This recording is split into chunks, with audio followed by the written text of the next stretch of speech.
नमस्कार साथियों। एक क्वेश्चन है जो काफ़ी इम्पोर्टेंट है, उसके बारे में देखते हैं, चर्चा करते हैं।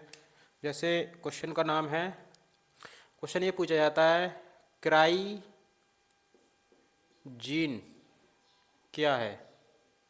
एक ये पूछा जाता है और एक है क्राई प्रोटीन, ये क्या है और इसके उदाहरण दीजिए। इसके उदाहरण वगैरह क्या क्या हैं यही पूछे जाते हैं। तो सबसे पहले देख लेते हैं क्राइजीन क्या है। देखिए, सबसे पहले बता दें कि पौधों में, जीव जंतुओं में कुछ विषैली चीज़ें होती हैं, विषैली प्रोटीन होती हैं। विषैली प्रोटीन, उन विषैली प्रोटीनों को कहते हैं क्या? Cry protein. और उस प्रोटीन को जो पैदा कर रहा है, जो बना रहा है, वो कोई जीन भी तो होगा। उस जीन को कहते हैं क्या? Cry gene. तो पेड़ पौधों में या जीव जंतुओं में क्या होता है? विषैली, जो जहरीली जो प्रोटीन है, उनको कहते हैं क्या? Cry protein. Cry protein. विषैली का मतलब विषैली को ही क्राई कह रहे हैं, लेकिन विषैली जो प्रोटीन है उसको कह रहे हैं क्राई प्रोटीन। अब आप जानते हैं कि जो प्रोटीन है उसका निर्माण किससे होता है? डीएनए से। और जीन क्या होते हैं? डीएनए के टुकड़े। जीन क्या होते हैं? डीएनए के टुकड़े। इसका मतलब है जो काम डीएनए कर रहा है वह जीन भी करेगा। इसलिए जो जीन प्रोटीन का निर्माण करेगा, तो अगर क्राइजीन अगर किसी प्रोटीन का निर्माण करेगा तो उसको कहते हैं cry protein. Cry protein. Simple सरल भाषा में ये है, जो विषैली प्रोटीन है उसको कहते हैं क्राई प्रोटीन, लेकिन जिस जीन के द्वारा उसका निर्माण होता है उसको कहते हैं क्राई जीन। अब इसके उदाहरण को यहाँ है क्राई प्रोटीन के, जैसे बीटी टॉक्सिन। बीटी टॉक्सिन, ये जो जहरीली प्रोटीन है, इसको किसी पौधे में प्रवेश करा दो तो वह पौधा है वो एक तरह से एक जो जहर है वो पैदा करता है। वो पौधा है वो एक तरह से जहर पैदा करता है। वो जहर है वो किसको मारता है? कीटों को मार देता है।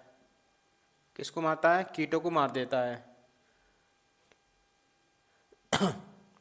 लेकिन जो मनुष्य है, मानव है, और जो खुद जो जिससे पैदा हुआ है, ये जो बीटी टॉक्सिन है जिससे पैदा हुआ है यानी बैक्टीरिया, उसको नहीं मारता। ये क्वेश्चन सारे आते हैं।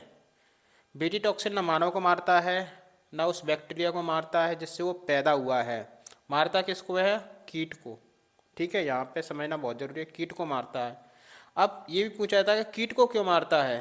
क्योंकि कीट का जो आहार नाली है, आहार नली है, भोजन नली, भोजन नली में पीएच होता है, क्षारीय पीएच। तो क्षारीय पीएच अपने पेट में क्या होता है? अम्लीय पीएच होता है। क्षारीय पीएच पे ये जो बीटी टॉक्सिन है वो एक्टिव हो जाता है, सक्रिय हो जाता है ना। मतलब इसमें बैक्टीरिया में यह अम्लीय रूप में पड़ा रहेगा और मानव में भी अम्लीय रूप में पड़ा रहेगा, लेकिन वो क्षारीय रूप में, क्षारीय स्थिति में एक्टिव होता है। इसलिए जो बीटी टॉक्सिन है वो केवल कीटों को ही मारता है। ये क्वेश्चन भी आता है। अब बीटी टॉक्सिन जिस बैक्टीरिया से पैदा हो रहा है, यहाँ पे लिखा ना कि बैक्टीरिया से पैदा हो रहा है, उसका नाम है क्या? इसी नाम से है, बी और टी। बी का मतलब बैसिलस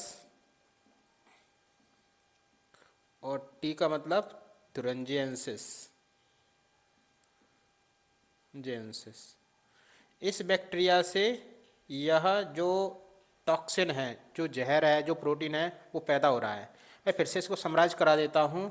क्राई प्रोटीन का जो निर्माण करने वाला जो जीन है वो क्राइजीन है। जीन डीएनए के टुकड़े होते हैं, इसलिए जो काम डीएनए कर सकता है वह काम जीन भी कर सकता है। क्राई प्रोटीन का एक उदाहरण है बीटी टॉक्सिन।